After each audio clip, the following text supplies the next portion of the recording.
உற்சாகமான இரவு வணக்கம். சன்ரைஸ் செய்திக்காக இணையவள செய்தி தொகுப்புடன் நெதர்லாந்தில் இருந்து செல்வி நித்யானந்தன். உலக தமிழ் சிறுவர் எழுத்தாளர் 28வது அகவை தின வாழ்த்துக்களை தெரிவித்துக் கொள்கின்றோம்.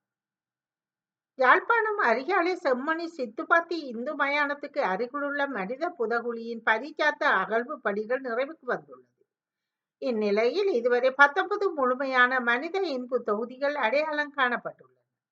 கிழக்கு மாகாண தமிழ் மக்கள் ஒற்றுமையாக செயற்படாவிட்டால் எதிர்காலத்தில் ஒரு தமிழ் முதலமைச்சரை உருவாக்க முடியாத அபாயகரமான நிலை காணப்படுவதாக முன்னாள் பிரதி அமைச்சரும் தமிழர் ஐக்கிய சுதந்திர முன்னணி கட்சியின் தலைவருமான கருணாமான் என்றழைக்கப்படும் விநாயகமூர்த்தி முரளிதரன் தெரிவித்துள்ளார்.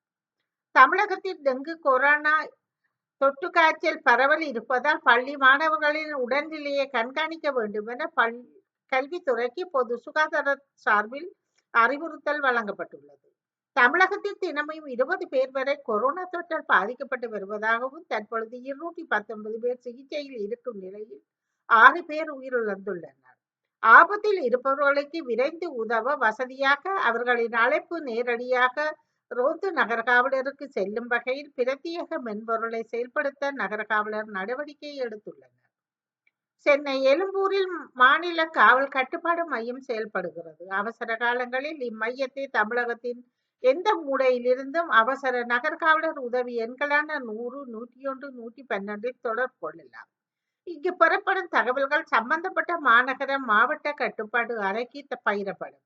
நகர் காவலர் குறிப்பிட்ட தொகுதியில் உள்ள ரோந்து வாகனங்கள் அல்லது பீட்ட அலுவலர்களுக்கு தகவல் அறிவித்து ஆபத்தில் இருப்பவர்களுக்கு உதவுவர். இருக்கின்ற சபைகளிலே அநீதிகளை தட்டி கேட்பவர்களாகவும் மக்களுக்கு சேவை ஆற்றுபவர்களாகவும் கிழக்கு தமிழர் கூட்டமைப்பு தொடர்பான கொள்கைகளை மக்களுக்கு கொடுப்பவர்களாகவும் இருக்க வேண்டும். அறுவை சிகிச்சைக்கான முகக்கவசங்கள் மற்றும் செனிடைசர்களுக்கு கட்டுப்பாடு விலையை விதிக்குமாறு தேசிய நுகர்வோர் முன்னணி தலைவர் அசேல சம்பத் அரசாங்கத்திடம் கோரிக்கை விடுத்துள்ளார். ஊடகம் ஒன்றுக்கு அளித்த செவியொன்றின் போதே அவர் இந்த கோரிக்கையை முன்வைத்துள்ளார். அறுவை சிகிச்சைக்கு கவசங்கள் தற்போதைய விலை 50 ரூபாவாக உயர்ந்துள்ளதை சுட்டிக்காட்டி அதை 10 ரூபாவாக குறைக்க வேண்டும் என்றும் வலியுறுத்தியுள்ளார். மூலப்பொருட்களின் விலை அதிகரிப்பை உற்பத்தியாளர்கள் காரணம் என்று குறிப்பிட்டாலும் உடனடியாக தலையிடுவது அரசாங்கத்தின் பொறுப்பு என்று சம்பத் குறிப்பிட்டுள்ளார். தமிழகத்துக்கு கல்வி நிதி மறுக்கப்பட்ட விவகாரத்தில் மத்திய அரசுக்கு எதிராக உச்ச நீதிமன்றத்தில் தமிழக அரசு வழக்கு தொடர்ந்துள்ளது. அந்த வழக்கை உடனே விசாரிக்க வேண்டும் என்ற தமிழக அரசின் முறையீட்டை உச்ச நீதிமன்றம் நேற்று நிராகரித்துள்ளது.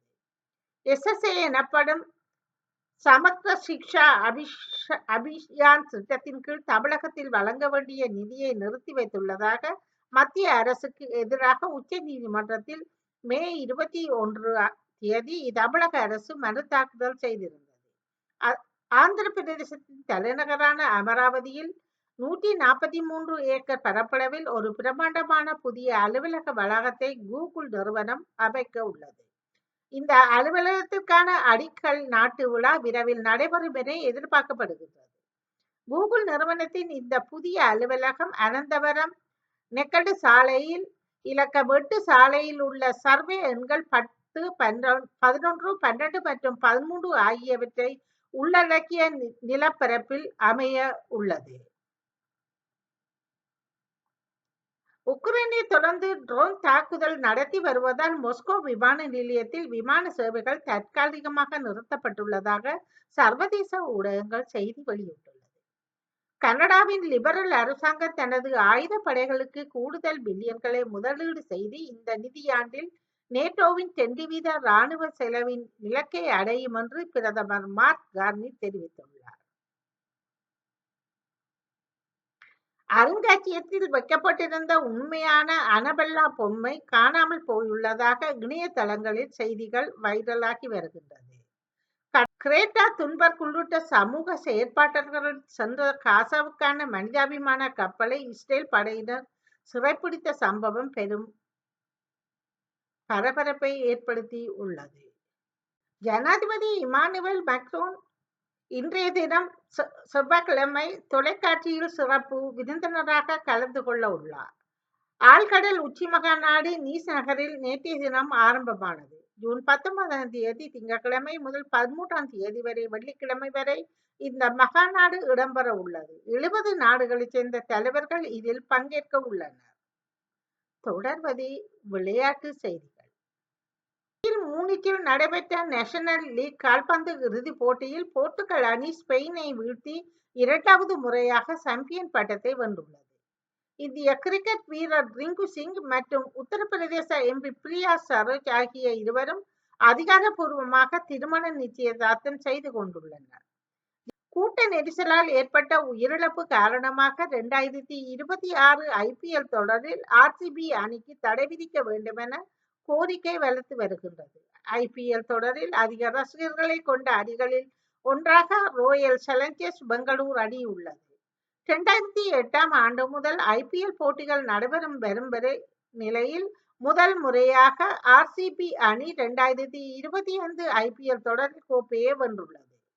இதனை கொண்டாடும் வகையில் பெங்களூர் சின்னசாமி மைதானத்தில் பாராட்டு விழா நடைபெற்றுள்ளது.